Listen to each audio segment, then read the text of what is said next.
We would like to invite Dr. Alane Daugherty, professor and head of the Heart and Mind Institute at Cal Poly Pomona, to come forward and say a few words. First, I'd like to say that I'm just so very honored and humbled to be your guest tonight. It touches my heart very deeply, and very, very, very humbled by it. And I want to acknowledge just the presence of everyone here, and the energy here, and the love here. You can feel it. It's really palpable. And so we're here for Vesak Day and for World Peace candle lighting. And one of the things that is so apparent, I think, from meditation is that who we are on the inside becomes who we are on the outside. And when we learn to cultivate and change who we are on the inside, we can change our world. And it kind of reminds me of a little story, and I know many cultures have different adaptations of this story, but there's a young boy and his teacher, and the young boy is trying to explain his inner worlds. And when he's talking about his inner worlds, he says, it's like I have two tigers inside of me. One is full of hate and rage and anger, and the other is full of love and compassion and kindness. And they're always fighting. Teacher, can you tell me which one is going to win? And the teacher says, the one that you feed. And so it reminds me also of another concept that I believe comes from Buddhism, but it's a beautiful concept of the seeds of consciousness, and that every moment of every day, by our consciousness, we are planting little seeds in the gardens of our lives, and they are watered by our thoughts and our actions and our behaviors. And like any garden, those little seeds then become bigger, more mature manifestations of those seeds. And all of the seeds that we plant become those. So we can be growing weeds, or we can be growing beautiful flowers just by who we are on the inside. So what I know to be true of meditation, and what I know to be true of a way of life that really looks at and intentionally cultivates our inner world, is that it changes us. And so my name is Alane Daugherty. I was introduced earlier. I'm from Cal Poly Pomona. Vocationally, what I do is I actually look at a lot of the science behind what happens with our emotional lives and how we become who we are, and the whole mind-body connection of all of that, and not only how our mind and body reflects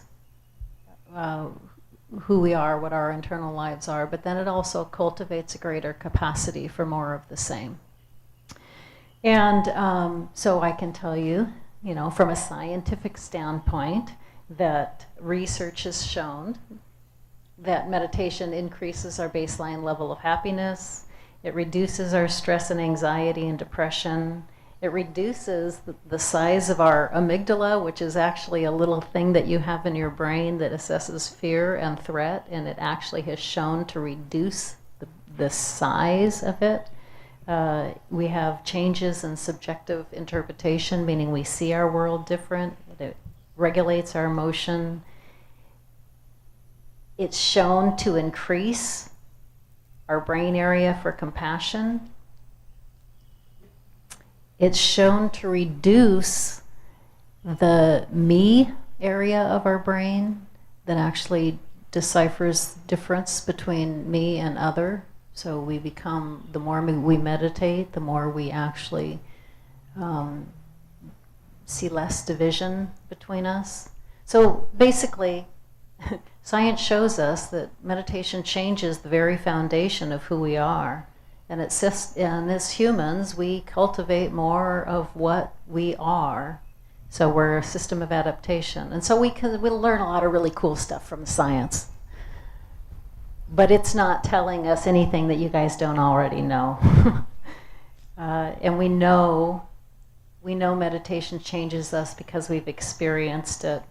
And I know that you guys have known that for a very, very, very long time. And it changes.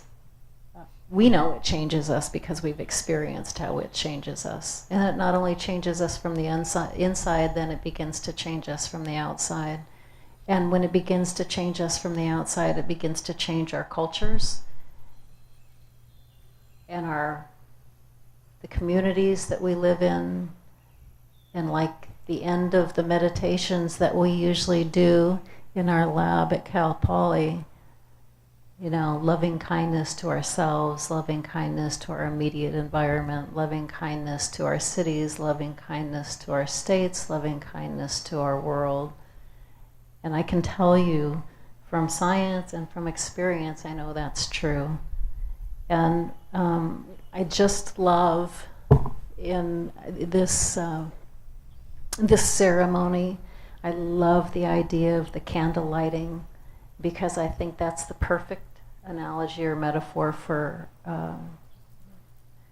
meditation and how we grow from meditation, and also how we spread the peace from meditation, how we change. We light our own candle. It lights up our own being. But then when we share that light, we don't lose our own. We pass the peace through the candle lighting, and we're not only able to light our own soul, then we're able to help other people light their souls without giving ours away. And so I just want to again say how blessed I am to be here, how honored I am to be part of the candle lighting, to be part of the spreading the peace. And absolutely the only way that we will ever achieve world peace is through inner peace first.